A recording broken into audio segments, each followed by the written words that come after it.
रुक जाना नहीं परीक्षा में शामिल होने वाले सभी प्यारे बच्चों को मेरा नमस्कार। मैं हूँ स्मिता शर्मा और आज हम मैप्स की चर्चा करेंगे। बच्चों, आप सभी अच्छी तरह से जानते हैं कि मैप 10 नंबर के आएंगे। 5 नंबर का वर्ल्ड मैप आएगा और 5 नंबर का इंडिया का मैप आएगा। ठीक है, तो सबसे पहले देख लेते हैं फर्स्ट नंबर पर निर्वाहन संग्रहण क्षेत्र। ठीक है, आपको जब भी एग्ज़ाम में आएगा तो अकेला ये चित्र आएगा। ठीक, तो आपको चित्र को पहचानना है और उसका नाम लिखना है।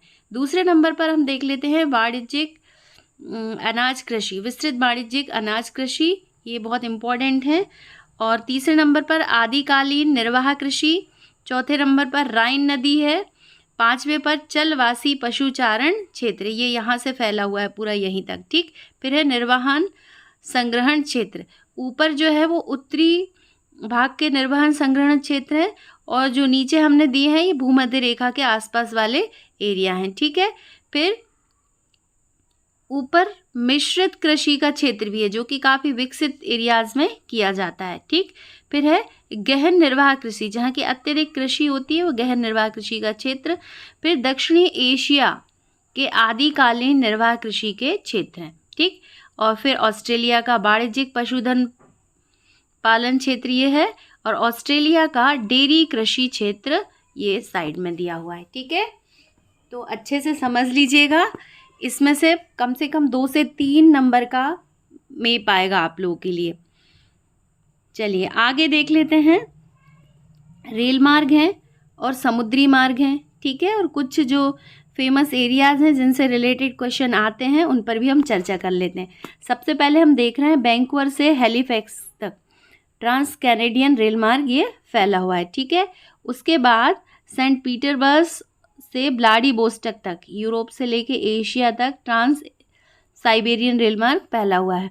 और एक है पर्थ से सिडनी तक ट्रांस ऑस्ट्रेलियन रेल मार्ग। ठीक है, इन तीनों में से एक रेल मार्ग जरूर आएगा।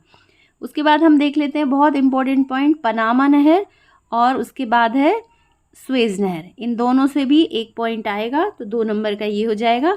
और फिर है केपटाउन से लेके लंदन तक समुद्री मार्ग है। ठीक, इसको भी अच्छे कर लीजिए। और ये केपटाउन से न्यूयॉर्क तक भी समुद्री मार्ग है। ठीक है, फिर ये मेडागास्कर है, ये भी बहुत इंपॉर्टेंट है, काफ़ी क्वेश्चन इसमें से आते हैं।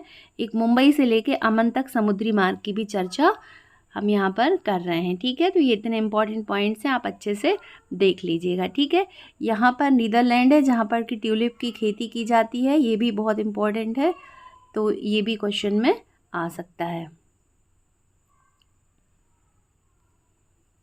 चलिए अब हम इंडिया का मैप देख लेते हैं।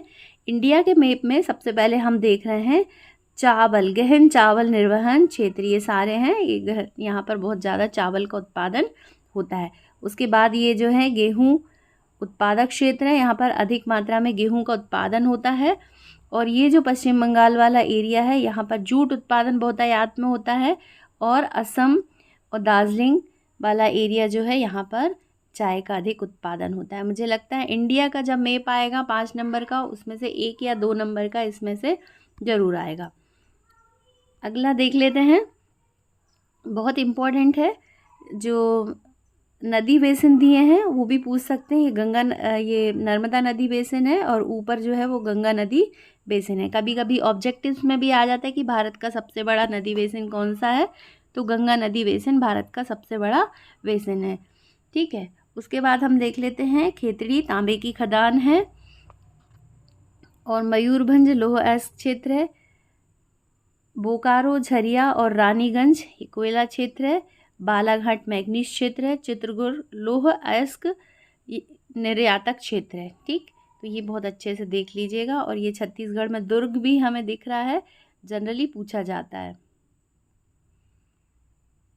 चलिए फिर इंडिया के मैप में हम देख लेते हैं मथुरा तेल शोधन क्षेत्र, बीना तेल रिफाइनरी, ठीक है, हल्दिया तेल रिफाइनरी, इनमें से क्वेश्चन आ सकता है। और समुद्री मार्ग है कोलंबो से लेके मुंबई तक समुद्री मार्ग है और एक समुद्री मार्ग कोलकाता से चेन्नई तक हमने लिया है, तो इनमें से मे बी एक ना एक पॉइंट जरूर आएगा।